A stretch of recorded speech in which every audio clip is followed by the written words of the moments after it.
Art की जो खूबसूरती है, आपको उससे ज्यादा प्यार था या आप इसको अपने करियर में परसू करना चाह रही थी या क्या? याद पड़ता है बचपन में तो मैं कोई पेंटिंग देख के तो बाकायदा रोने लग जाती थी कि मैं ऐसा क्यों नहीं बना सकती। जिसके हाथ में हुनर है वो ऑनर किया जाता है, जैसे कि मैं की जा रही हूँ। हम सब वक्त तैयार हैं एकदम। जब आपका शौक आपका पैशन बन जाए ना, तो मतलब आपके लिए सारी चीजें बड़ी आसान हो जाती हैं। कौन से ऐसे प्रोजेक्ट्स हैं जो अभी भी हैं कराची में या कहीं पे भी? कराची में आप अगर लियारी चले जाएं तो मेरे वहाँ प्रोजेक्ट्स लगे हुए हैं। लियारी तो भाई बहुत ज्यादा जोरों शोर पे बहुत हाइप पर चल रहा है इस वक्त। हाँ। अच्छा मजे की बात है कि जब मैं आर्ट कर रही थी मुझे दिल की आवाज सुनाई नहीं दे रही होती। हम उसकी बात नहीं करते। आपने चालाकी दिखाई कि आपने मुझसे एक सवाल कर लिया ताकि मैं जवाब देती रहूं। एक अरसा था हमारे दौर में थोड़ा सा उर्दू बोलने वालों का, और अब यहाँ कहें यूर वेरी यंग, तो कौन सा दौर भाई, आप जेनजीज का हिस्सा लगती है मुझे। और पुत्र तू पंजाबी नहीं बोलनी। अच्छा, मुझे पंजाबी बोलना नहीं आती, लेकिन मुझे इतनी प्यारी जबान लगती है। मैं कुछ ना कुछ बीच में बोल रही होती हूँ कि मुझे पंजाबी पकड़ के मारेंगे, बोलेंगे ये टांगे तोड़ती है पंजाबी की। मेरा मंजन अपना चल रहा है, तो मैंने तो भाई बुनियाद को फौरी तौर पे इसके ऊपर लिख लिया। फिर जाने जाने अपना सिग्नेचर तो छोड़ जाइए। अस्सलामु अलैकुम। आज ज़बरदस्त सा हमने सेटअप आप लोगों के लिए रखा है और बुनियाद के इस चैनल पे आप बहुत ज़्यादा सीरियस बातें आप सुन चुके हैं, लेकिन इस दफ़ा हम बात करने लगे हैं आर्ट के बारे में। और आर्ट खुद इतना ज़्यादा वास्ट है कि उससे हर इंसान बहुत खूबसूरती से रिलेट कर सकता है हर ज़ुमरे में। तो मेरे साथ इस वक्त मौजूद है एक ऐसी शख्सियत जो मिट्टी, रंग और सोच को पहचान देती।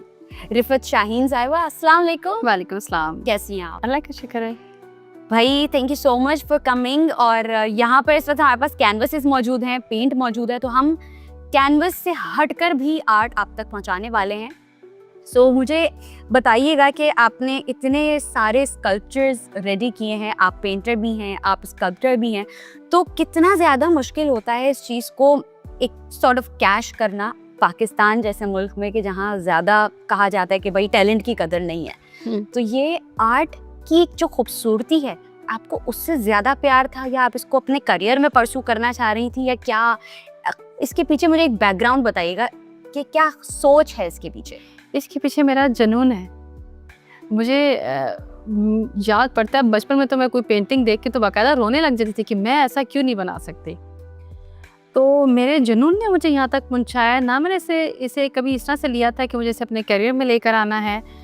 ये तो खुद ब खुद बस आता चल जाएगा। वो कहते हैं ना कि आपको जो चीज़ पसंद हो वो आपके करियर में भी आ जाए तो आपको बड़ी खुशी होती है। तो एग्जैक्टली मेरे साथ ऐसा ही हुआ, खुद ब खुद आना शुरू हो गया। और जहाँ तक अब कहती कि पाकिस्तान में इसको कितना ऑनर किया जाता है, तो मैं समझती हूँ कि जिसके हाथ में हुनर है वो ऑनर किया जाता है, जैसे कि मैं की जा रही हूँ। माशाल्लाह माशाल्लाह। चलें हम स्टार्ट करते हैं कैनवसेस को पेंट करना और साथ साथ हम बात भी करते रहेंगे। तो आखिर में वीडियो के हम आपको दिखाएंगे कि हमने क्या क्या बनाया है, और बस एब्स्ट्रैक्ट सा कुछ भी हम ड्राइंग भी बना लेंगे। हाँ, तो जेनजी स्टाइल में हम स्टार्ट वही कर देंगे, क्यों ना हम अपनी सोच के साथ साथ इसको कैनवस पे भी लेकर आए। मैं तो भी सबसे पहले रंग खोल रही हूँ। अरसा हो गया मुझे रंग खोले हुए, क्योंकि हमेशा मेरे साथ मेरी टीम होती है और रंग खोल के मेरी पैलेट तैयार रखते हैं और मैं बस जाके करना तो मुझे मजा आ रहा है रंग खोलते हुए। तैयार करने के लिए भी टीम है भाई, इसलिए कि वो टाइम बच जाता है ना। यार मेरे पास तो टीम भी नहीं है, मुझसे खुल नहीं रहा था, बट चलिए हो गया।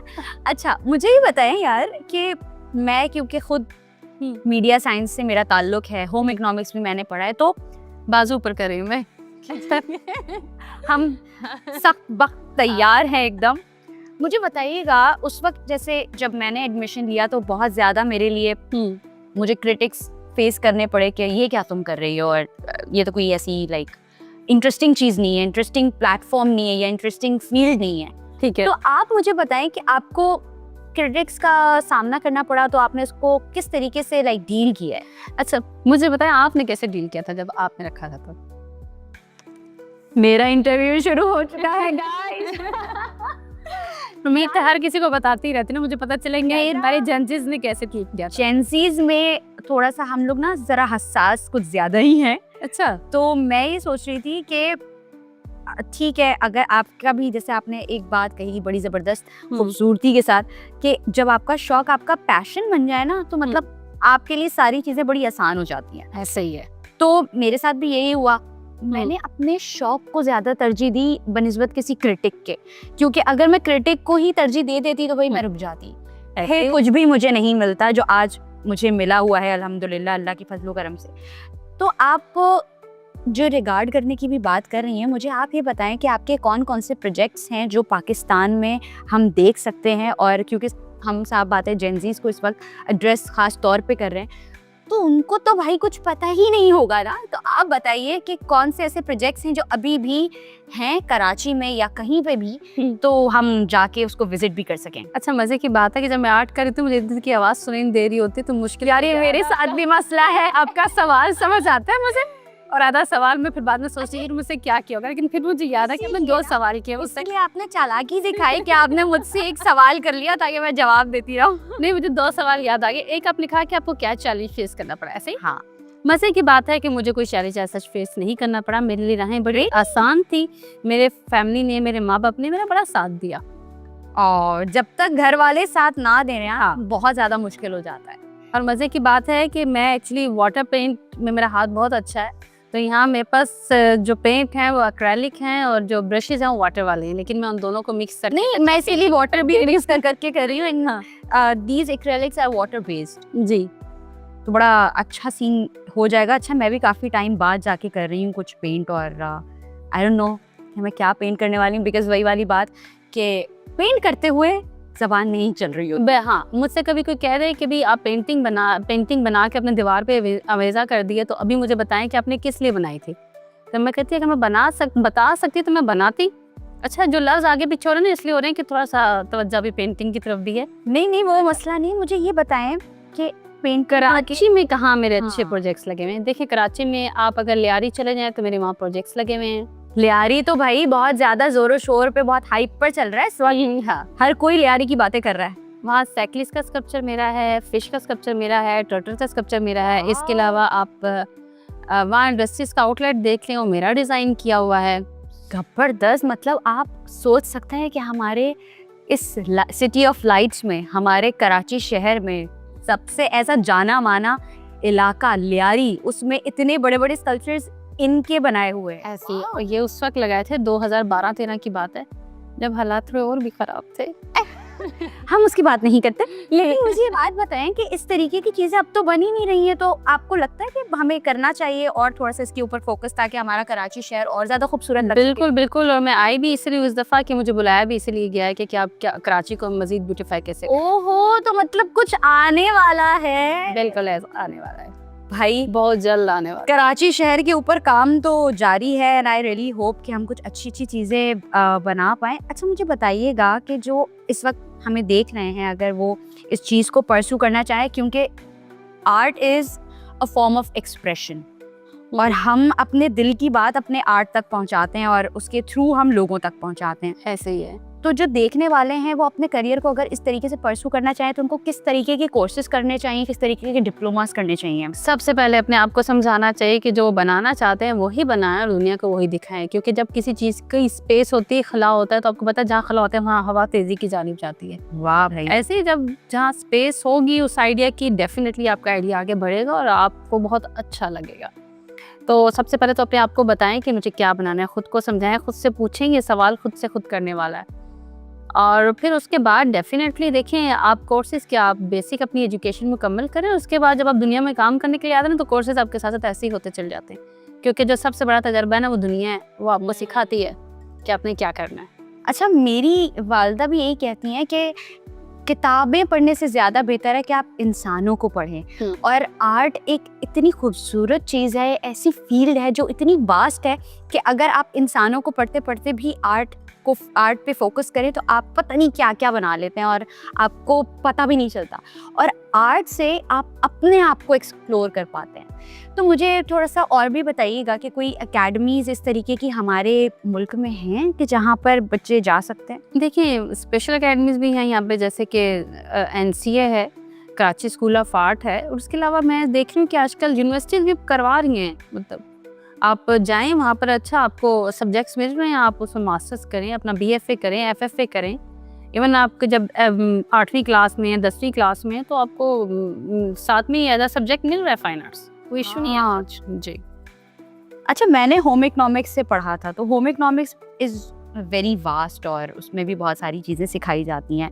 तो मैं यही सोच रही होती हूँ कि अगर जैसे फॉर एग्जांपल मैं जब आर्ट पे फोकस करती थी, या मैं अगर बात कर रही होती थी कि जैसे फॉर एग्जांपल मुझे रग बनाना है, मुझे पेंटिंग करनी है, मुझे स्केचेस बनाने हैं, ऑल्दो मुझे बहुत ज़्यादा टाइम हो चुका है कि अब टाइम नहीं मिलता, ये भी एक टाइम टेकिंग चीज़ है कि आप फुर्सत से अपनी इस हॉबी को आप केटर कर सकते हैं। तो आपको लगता है कि हम इमोशंस को बहुत आसानी से कैनवस के थ्रू या स्केचेस के थ्रू शो कर पाते हैं? जी बिल्कुल ऐसे ही है। इस पे थोड़ी रोशनी डालिएगा। देखें, मैं लोग अक्सर कहते हैं आर्टिस्ट जो होता है बहुत हसास होता है, मैं कहती हूँ आर्टिस्ट हसास नहीं होता, बल्कि आर्टिस्ट का मुशायरा तेज होता है। जो फनकार होता है उसका मुशायरा तेज होता है। जिसका मुशायरा तेज होता है फिर वो कुछ भी अपने अंदर पहले जज्ब कर लेता है और उसके बाद वो उसको उसी तेजी के साथ माशरे में निकालता है। जब वो निकालता है तो उसका मीडियम कोई सा भी हो सकता है, उसके लफ्ज़ हो सकते हैं शायरी की सूरत में, उसका रंग हो सकता है, उसका पत्थर हो सकता है, उसकी मिट्टी हो सकती है, कुछ भी हो सकता है, उसके गाने हो सकते हैं, उसका बॉडी एक्ट हो सकता है, जैसे जिसको हम अदाकारी कहते हैं, बॉडी लैंग्वेज हो सकती है, तो वो किसी भी तरह से सामने आता है।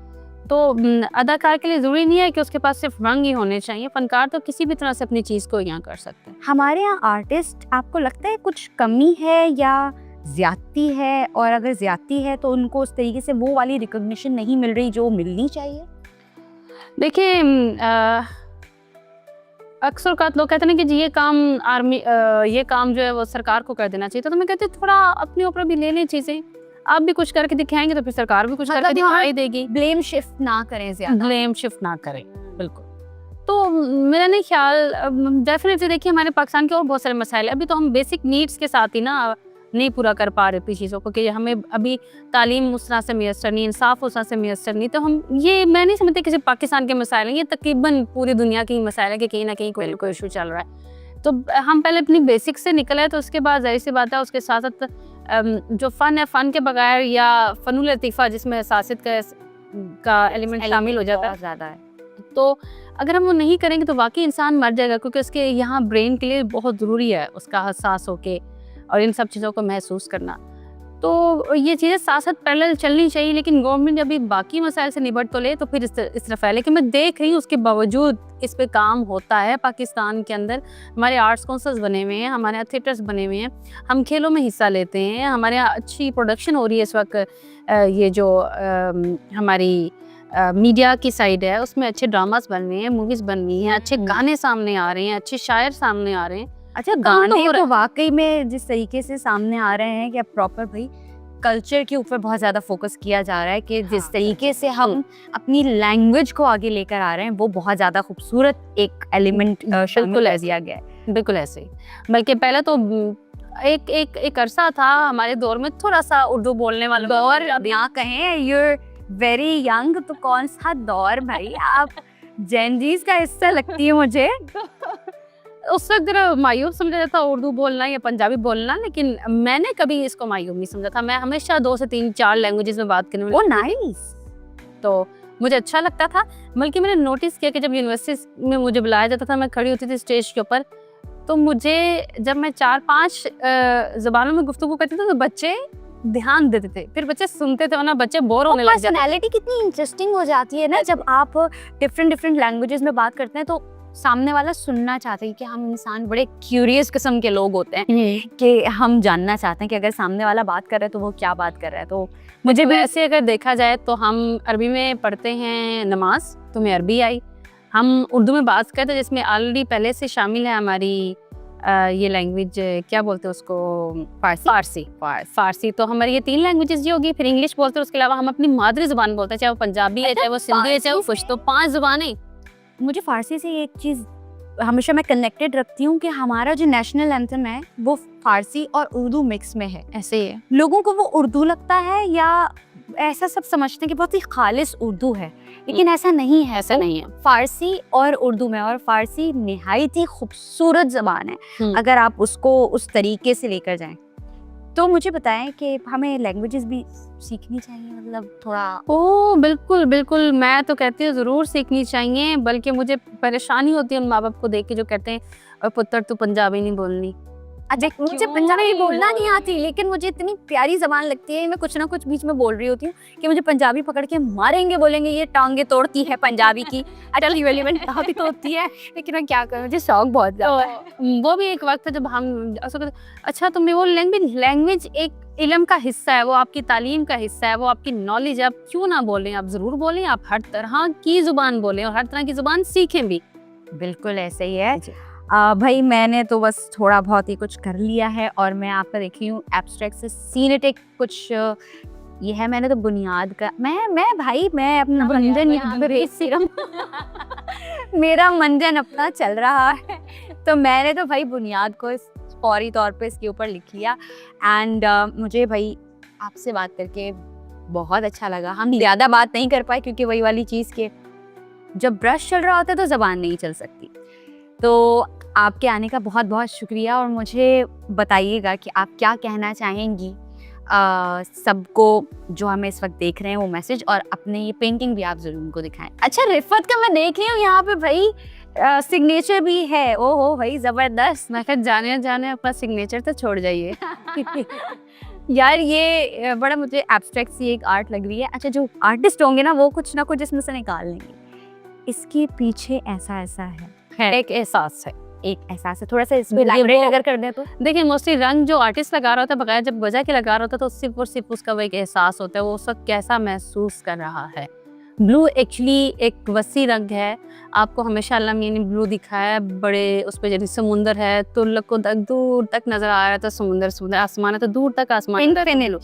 हाँ, तो बस जहाँ चीज़ें लामहदूद हो जाती हैं बुनियाद की तरह के तो वहाँ नीला रंग चल रहा है। हाँ, वहाँ नीला रंग लाजिम है, क्योंकि अल्लाह मियां आपको इसी तरह से लामहदूद तरक्कियाँ लाए, और ऐसे ही आप लोग अरूज की जानिब रवा दवा रहे हैं। Blue and yellow. वैसे मैं अगर अपनी मीडिया की तरफ मैसेज तो मैंने बिल्कुल ही छोड़ दिया कि मैं जो उनसे जानना चाह रही थी, लेकिन वो एक और चीज़ बड़ी अच्छी आ गई है कि ब्लू जो कलर है उसकी भी एक अपनी एक डेफिनेशन होती है। अगर मैं मीडिया के हवाले से बोलूँ तो blue is the colour of sadness. Yes, the blue is the colour of sadness. जब हम अपने लाइक मीडिया में, जैसे फॉर एग्जांपल स्टोरी टेलिंग के हवाले से अगर हम देख रहे होते तो वो, और जो येलो कलर है वो पार्शल है the colour of insecurity, and partial colour है ऑफ होप। तो ये अलग अलग सारी चीज़ें होती हैं, इनके शेड्स हैं। यस, ब्लू के शेड्स हैं जो मायूसी की तरफ जाते हैं, ब्लू के शेड्स हैं जो कि वसत की तरफ जाते हैं। यस, ठीक है। और मेरे से जो येलो के शेड्स हैं जो कि मायूसी की जानिब जाएंगे या इनसिक्योरिटी की जानिब जाएंगे, और ब्लू के वो शेड्स हैं जो कि चमक रहेंगे, जो होप। ऐसे ही है। तो होप येलो के सॉरी बिल्कुल जो येलो कलर है वो तो है हमारे सूरज का। तो हम जब सूरज निकलता है तो वो एक होप होती है, किरण लेकर आता है कि हमारा दिन का आगाज हो चुका है। आप एक प्लीज मैसेज दे दीजिएगा हमारे देखने वालों को।